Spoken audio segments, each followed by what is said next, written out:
આકાશવાણી સમાચાર નિકિતા શાહ વાંચે છે. સૌપ્રથમ મુખ્ય સમાચાર.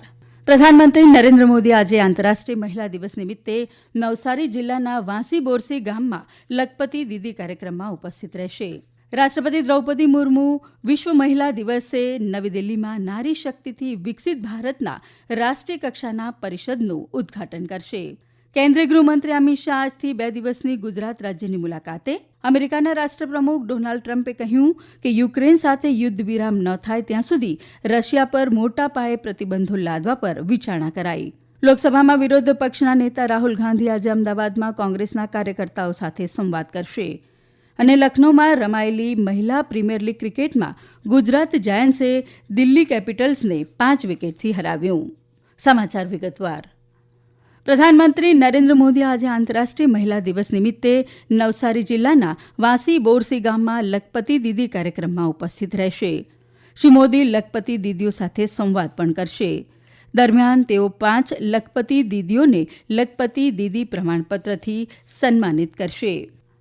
नवसारी के वांसी बोरसी में आज होने वाले लखपति दीदी सम्मेलन में नवसारी, वलसाड़ और डांग जिलों की 1 लाख से अधिक महिलाएं भाग लेंगी. इस कार्यक्रम के दौरान प्रधानमंत्री गुजरात के 25,000 से अधिक स्वयं सहायता समूहों की महिलाओं को 450 करोड़ रुपए की अधिक की सहायता प्रदान करेंगे. इस कार्यक्रम में श्री मोदी गुजरात सरकार की जी सफल और जी मैत्री पहलों का भी शुभारंभ करेंगे. जी सफल गुजरात के 2 आकांक्षी जिलों और 13 आकांक्षी ब्लॉक्स में अंत्योदय परिवार की स्व सहायता समूह की महिलाओं को वित्तीय सहायता और उद्यमशीलता प्रशिक्षण प्रदान करेगा, जबकि जी मैत्री योजना ग्रामीण आजीविका के लिए काम कर रहे स्टार्टअप्स को वित्तीय सहायता एवं समर्थन प्रदान करेगी. अपर्णा खुंड, आकाशवाणी समाचार, अहमदाबाद.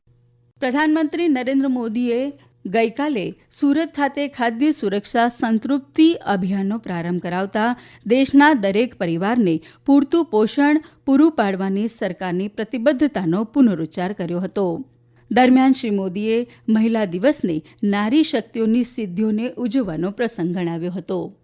महिला दिवस का ये अवसर नारी शक्ति की उपलब्धियों को सेलिब्रेट करने का अवसर है. हम अपने देश में हर क्षेत्र में देखते हैं कि कैसे नारी शक्ति हर सेक्टर में अपना योगदान दे रही है और हमारा गुजरात तो इसका कितना बड़ा.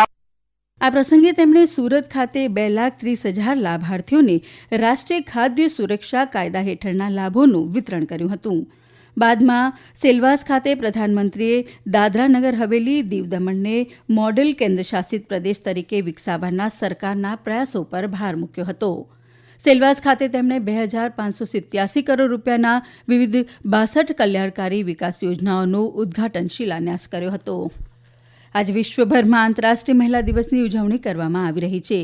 રાષ્ટ્રપતિ દ્રૌપદી મુર્મુ આજે નવી દિલ્હીમાં નારી શક્તિથી વિકસિત ભારત પર રાષ્ટ્રીય કક્ષાના પરિષદનું ઉદઘાટન કરશે. આ પરિષદ પછી ઉચ્ચસ્તરીય પેનલ ચર્ચા અને 3 ટેકનિકલ સત્રો યોજાશે. મહિલા અને બાળ વિકાસ રાજ્યમંત્રી અન્નપૂર્ણા દેવી આ કાર્યક્રમમાં ઉપસ્થિત રહેશે.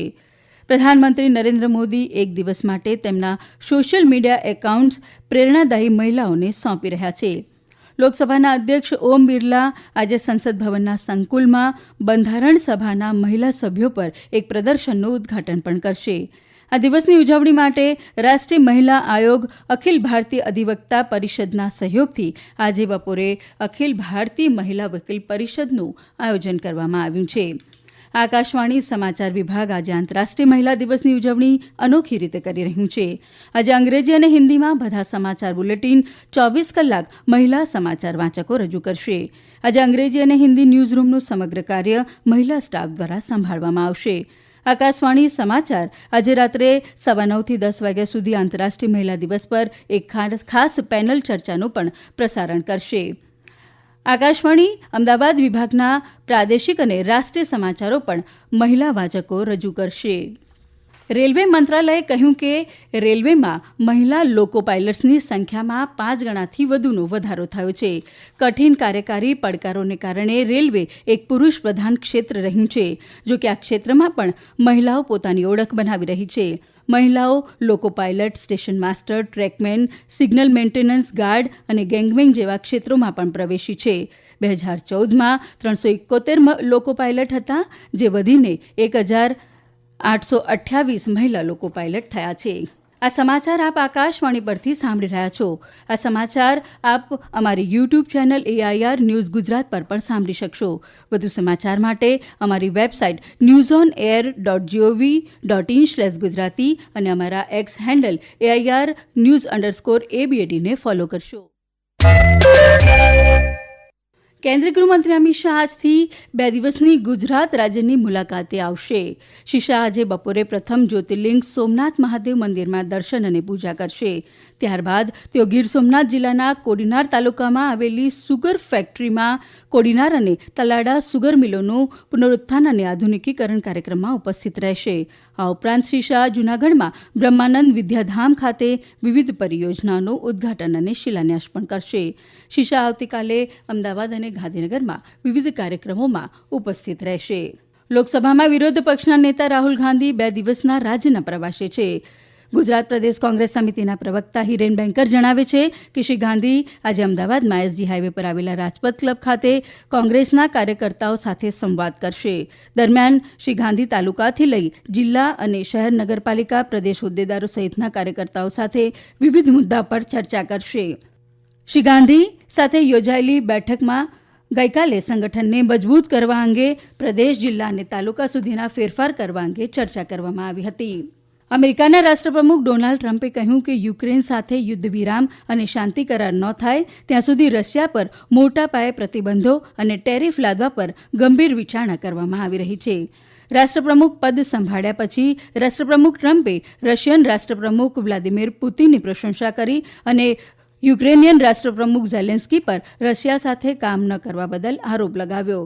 ટ્રમ્પે કહ્યું કે યુક્રેન સાથે વ્યવહાર કરવો વધુ મુશ્કેલ છે અને તેને પુતિન પર વિશ્વાસ છે. લખનૌમાં રમાયેલી મહિલા પ્રીમિયર લીગ ક્રિકેટમાં ગુજરાત જાયન્ટ્સે ગઈકાલે દિલ્હી કેપિટલ્સને 5 વિકેટથી હરાવ્યું. ગુજરાત જાયન્ટ્સે 178 રનનો લક્ષ્યાંક 3 બોલ બાકી હતા ત્યારે પૂર્ણ કર્યો હતો. હરલીન દિયોલે 69 રન બનાવ્યા. દિયોલને પ્લેયર ઓફ ધ મેચ જાહેર કરવામાં આવ્યા. આ અગાઉ દિલ્હી કેપિટલ્સે નિર્ધારિત 20 ઓવરમાં 5 વિકેટે 177 રન બનાવ્યા હતા. મેગ લેનિંગ 92 રનની ઇનિંગ રમી હતી.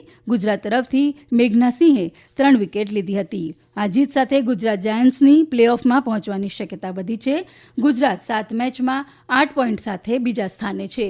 લતાકિયા પ્રાંતમાં સિરિયાના પદભ્રષ્ટ રાષ્ટ્રપતિ બશર અલ અસદના વફાદાર બંદૂકધારીઓ અને સિરિયન સુરક્ષા દળો વચ્ચે થયેલી અથડામણમાં 200થી વધુ લોકો માર્યા ગયા અને ઘણા ઘાયલ થયા છે. ગયા વર્ષે ડિસેમ્બરની શરૂઆતમાં હયાત તહરીર અલ શામના નેતૃત્વ હેઠળના બળવાખોર જૂથોએ અસલ સરકારને ઉથલાવી દીધી હતી. ત્યારથી બંને પક્ષો વચ્ચે અથડામણ ચાલી રહી છે. હવે આજના અખબારોના મુખ્ય સમાચાર રજૂ કરે છે પ્રવેશ અડિયેચા. આજના તમામ અખબારોએ અલગ અલગ સમાચારને મુખ્ય શીર્ષકમાં સ્થાન આપ્યું છે. નવગુજરાત સમય લખે છે, ગરીબોને કોઈ પૂછતા નહોતા, મેં તેમને પૂજ્યા છે. PM મોદી. સંદેશનું મુખ્ય શીર્ષક છે, જેમને કોઈએ ન પૂછ્યા એમને મોદીએ પૂજ્યા. PM. પ્રધાનમંત્રી નરેન્દ્ર મોદીના નિવેદનને ટાંકીને રાજસ્થાન પત્રિકા લખે છે, મોટા पे के खिलाफ उतरे मैदान में खाने के तेल में करे 10% की कटौती. ગુજરાત સમાચારનું મુખ્ય શીર્ષક છે, ભારત ટેરિફમાં ધરખમ ઘટાડો કરી કૃષિ બજાર અમારા માટે ખોલે અમેરિકા.